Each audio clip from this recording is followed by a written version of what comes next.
समान दिशा में गिरता है तो उसे कहते हैं उल्का। क्या कहते हैं? उल्का। उल्का कहते हैं। लेकिन जो पृथ्वी के विपरीत डायरेक्शन में गिरता है, विपरीत दिशा में गिरता है, उसे कहते हैं बोलाइट। कहते हैं बोलाइट। बोलाइट क्या करता है? बोलाइट। साल पहले, कोई 1000 करोड़ साल पहले पृथ्वी पर जो था वो 19 घंटा का दिन होता था, दिन और रात 19 घंटा का होता था। लेकिन अभी जो है, अभी सर कई सारे उल्कापिंड गिरे हैं, जिस वजह से अभी जो इसका समय बढ़ गया है, 24 घंटा का दिन होता है। क्या था? 24 घंटा का। अभी जो दिन होता है, दिन रात मिलाकर उसे 24 घंटा का होता है, लेकिन पहले 19 घंटा का दिन होता था। जय हिंद। आज क्या देखते हैं? जियोग्राफी। आपको जियोग्राफी में ग्रहों के बारे में कंप्लीटली बता दिए थे। आज क्या देखना है? अछूत ग्रहों के बारे में देखना है। तो ये क्या? सूर्य है।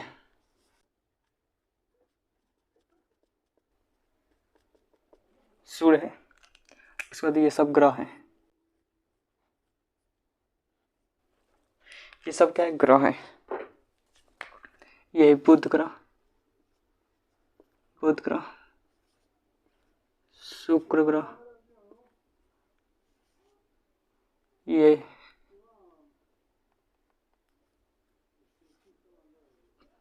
पृथ्वी, और ये क्या है? मंगल ग्रह है। और ये बीच में क्या है? क्षुद्र ग्रह। बीच में जो है क्षुद्र ग्रह है। और ये बृहस्पति ग्रह।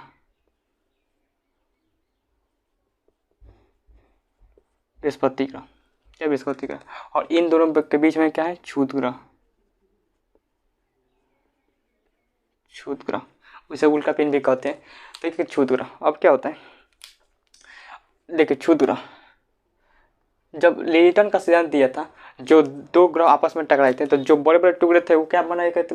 वो ग्रह बन गए थे। लेकिन जो छोटे छोटे टुकड़े थे वो क्या बन गए? क्षुद्र ग्रह बन गए। क्षुद्र ग्रह बन गए। अब क्या होता है? क्षुद्र ग्रह जो है, बृहस्पति ग्रह बहुत ही बड़ा ग्रह है और इसका गुरुत्वाकर्षण बहुत ही ज़्यादा है, जिस वजह से क्षुद्र ग्रह को खींच कर रखता है। कहता है खींच कर रखता है। लेकिन कभी कभी क्या होता है, मंगल ग्रह इसके पास, ये भी तो गुरुत्वाकर्षण से खींचेगा अपनी ओर क्षुद्र ग्रह को। तो मंगल ग्रह क्या करता है?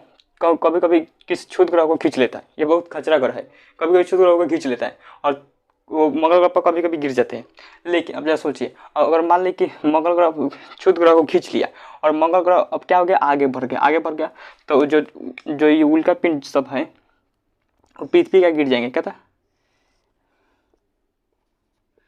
उल्कापिंड कहते हैं।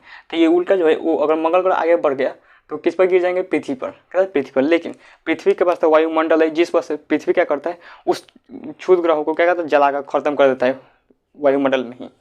लेकिन पृथ्वी के पास क्या है? चंद्रमा चक्कर लगा रहा है और चंद्रमा के पास वायुमंडल नहीं है, जिस वजह से क्या होता है? वो क्षुद्र ग्रह, कई सारे क्षुद्र ग्रह चंद्रमा पर गिर जाते हैं।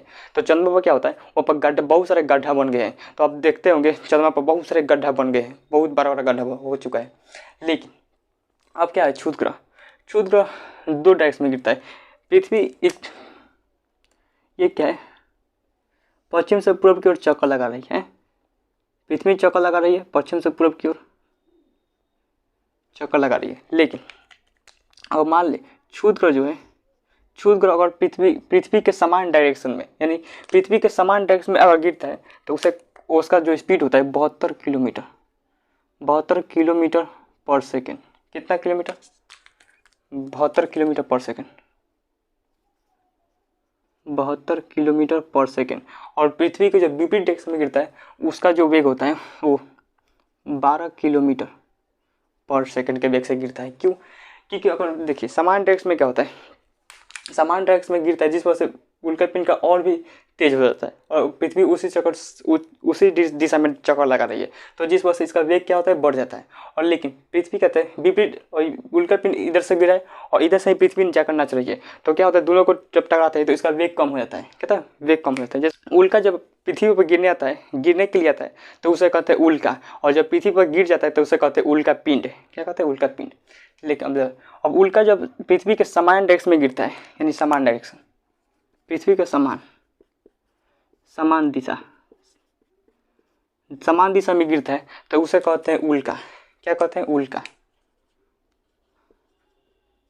कहते हैं। लेकिन जो पृथ्वी के विपरीत डायरेक्शन में गिरता है, विपरीत दिशा में गिरता है, उसे कहते हैं बोलाइड। कहते हैं बोलाइड। बोलाइड क्या करता है? बोलाइड। क्या होता है? बोलाइड। लेकिन और जब उल्का पृथ्वी पर गिर जाता है तो इसे कहते हैं पिंड। जब पृथ्वी पर गिर जाता है उल्का तो उसे कहते हैं पिंड, और जब बोलाइड पृथ्वी पर गिरता है तो उसे कहते हैं टेक्टाइड। टेक्टाइड क्या कहते हैं? टेक्टाइड। लेकिन दोनों गिर कर क्या बनाते हैं? गड्ढा बनाते हैं। और ये जब दोनों गिरता है और गड्ढा बनाता है तो उसे कहते हैं, उसे क्या कहते हैं? क्रेटर। क्रेटर क्या कहते हैं? क्रेटर। ये जब उल्का और बोलाइड दोनों जब धरती पर गिरता है तो उसे गड्ढा बन जाता है, उस गड्ढे को कहते हैं क्रेटर। क्या कहते हैं? क्रेटर। और ये क्रेटर से बहुत बड़ा गड्ढा हो जाता है। आप देखते होंगे जब महाराष्ट्र में के एक बुल्ढाना जिले में बहुत साल पहले उल्का पिंड गया था तो उसे क्या बन गया था? गड्ढा बन गया था।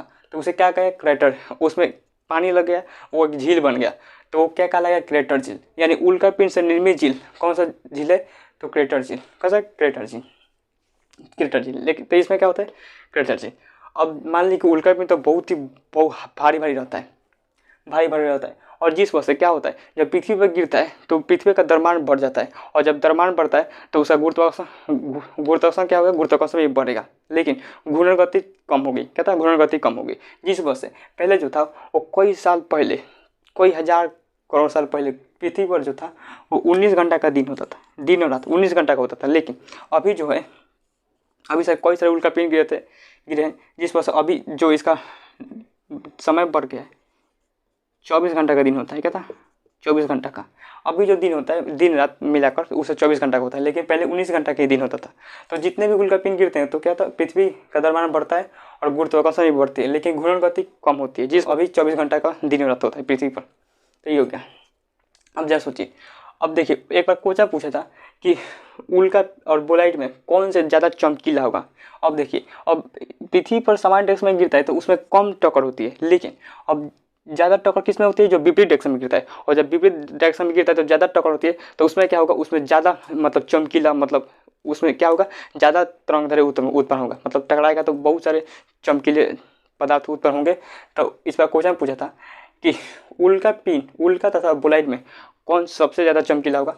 तो बोलाइड क्या होता है? सबसे चमकीला होता है। बोलाइड जो होता है क्या होता है? चमकीला होता है, सबसे ज़्यादा चमकता है टकराने के बाद। तो ये बोलाइड। अब क्या होता है? तो ये सब उल्का पिंड क्या है? उल्का पिंड है। लेकिन सबसे चमकीला उल्का पिंड मतलब क्षुद्र कौन है? तो सेरेस। चमकीला क्षुद्र कौन सा है? सेरेस। सबसे चमकीला क्षुद्र कौन सा है? सेरेस। लेकिन सबसे चमकीला उपग्रह कौन सा है? चंद्रमा। और सबसे चमकीला ग्रह जो है शुक्र है। और सबसे चमकीला तारा कौन सा है? विवाद तारा या फिर साइरस तारा। ये हो गया। तो ये क्या था? क्षुद्र ग्रह। क्या ये क्षुद्र ग्रह? तो आई होप ये समझ गए। तब तक मिलते हैं नेक्स्ट वीडियो में। Thank you for the watching video.